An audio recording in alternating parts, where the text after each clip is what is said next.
Hello friend, जय जगन्नाथ। शुभ सकाळ। आज मिनी ब्लॉग रे आपन स्वागत। जेहेतु मिनी ब्लॉग कम पे बनउ जानते देखो ता भीतर मो धन आसी पहुंचलानी। कहला मामा आज कौन रेसिपी होची मु आज चिकन बनेबी। सेति पे से कहला मामा मु तो दांत भांगे छु केमिति खाइबलु। मु कहली ठीक अछि तो पे आज बागे के गोटे टे बढ़िया से नरम बने की करे। प्याज रसुण अदा सब भल से देखंतु फ्राई हे गला। तापर लंका गुंड हल्दी गुंड कोन करे टिके गोटे सुखला जो थिबो ताकू पानी देकी ते फिंडी देकी अदा रसुण रे दे देबे। शुक्ला जमा पकेबनी भल लागिबनी। एमती थरे प्रोसेस रे बनत बढ़िया लागियो। तापरे मतो मसला एठी देखंतु कषि गेलानी। तापर चिकन पके देकी टिके समय कषि देबा। कषा तो पड़े हे आसलानी। जेहेतु चिकन टिके 45 मिनिट रे हे जाए।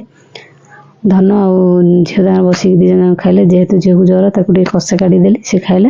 तापर चिकन पानी दे देली टिके समय फुट साला परे गरम भात धन तांगर खाइले। एपटे देखन जेना पळे आसले बिलुन ताम खाइबो देकी मोर एपटे खाइले रहली। जय जगन्नाथ।